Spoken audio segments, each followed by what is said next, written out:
breakfast tea, a kitchen mop, an old fur coat with a bird on top, a moving mess of unpleasantness. Good grief, what a mess. Eggshells, porridge, failed meringue. Is this Prince Amir up in jam? In toast and ketchup, you'll never guess. Oh no, what a mess. Though he's not a pretty sight, he really tries to do things right. With a mother who's tall and slim, I wonder how she ever thought of him.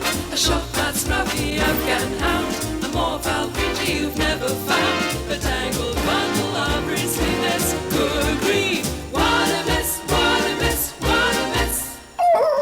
What a mess.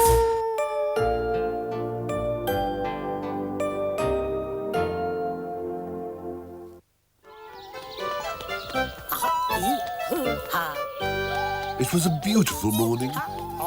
The sun shone warmly, small creatures mucked about in the grass, and birds twittered in the treetops. In fact, everybody seemed to be enjoying themselves.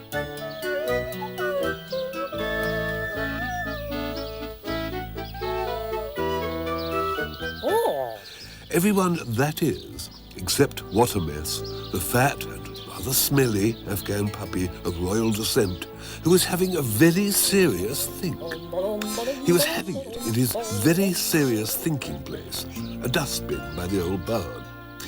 Unfortunately, with Watermess being rather fat and the dustbin being rather small and half full of kitchen rubbish, the puppy had trouble squashing into it.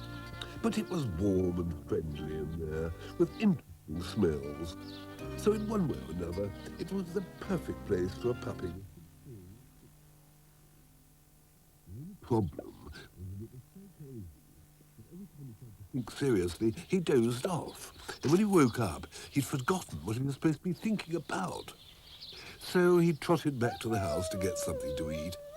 He always did this when he was trying to have a think. Besides, it was nearly half an hour since he'd had breakfast. And his tummy was beginning to make peculiar grunting noises, as though a small monster was jumping around his insides.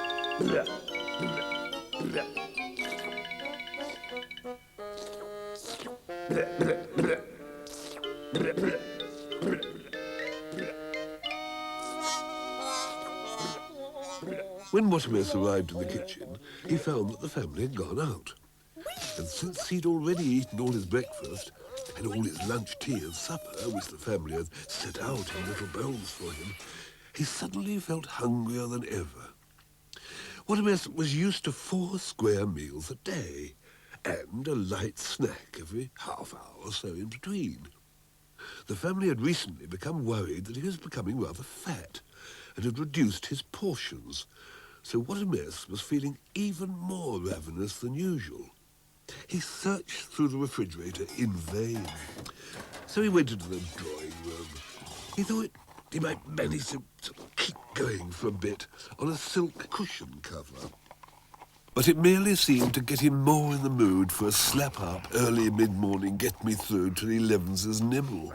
Then he tried upstairs. He rummaged around in the bathroom. All the usual things, like a funny tube of stuff smelling of peppermint, which he bit into, and a roll of pink paper, which he tried to eat, but which kept rolling away from him, like he'd seen it do in the television advertisements.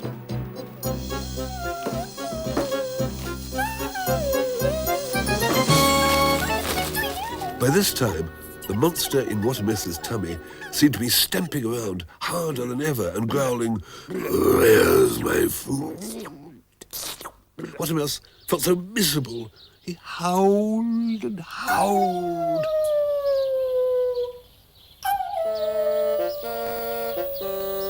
And went to see whether he could find anything he'd buried in the garden.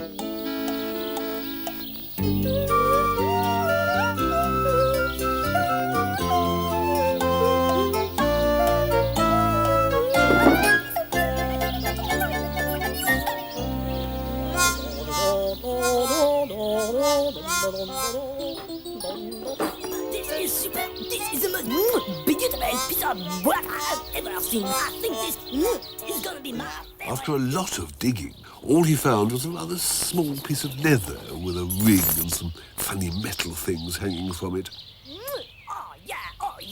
He also recovered a piece of paper with another piece of paper inside it.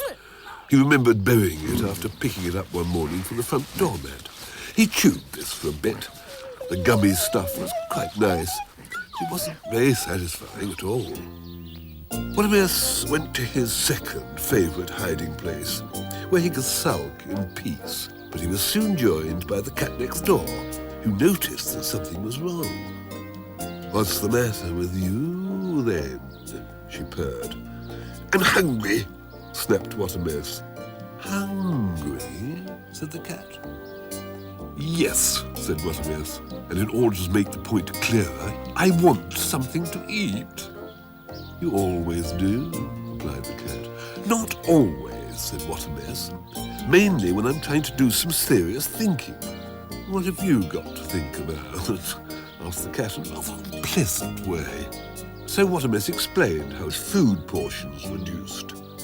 "Why don't you please the family by performing some very kind deed?" said the cat.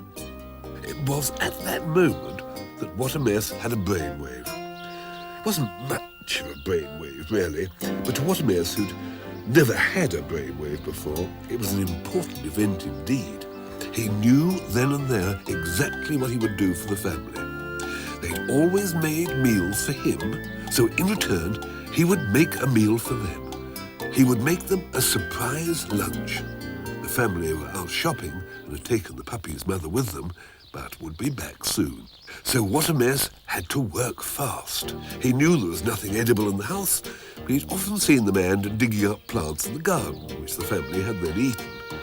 Digging came naturally to Watermess, and he soon gathered a clump of blue Russell lupin, geranium, and a small rhododendron, which all seemed much more colourful than the miserable green stuff the family usually ate. He dragged the plants back to the house and took them into the kitchen.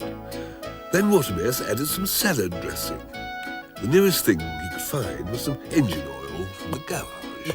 Watermess had often seen flour being used in cooking, but he couldn't find any in the kitchen. He remembered having seen something very similar in the bathroom, which anyway had a more interesting smell.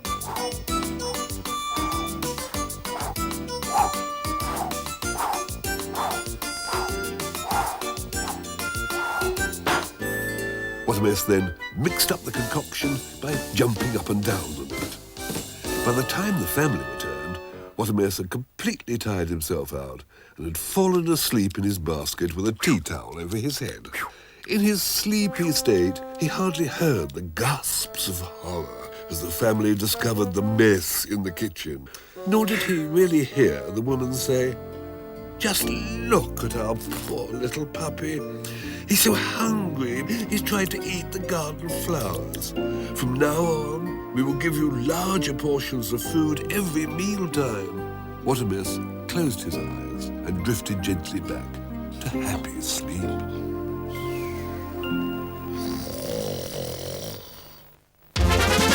A compost heap, a kitchen mop, an old fur coat with a bird on top, a moving mass of unpleasantness. Good grief, Watermess, eggshells, porridge, velvet meringue. Is this Prince Amir up in jam?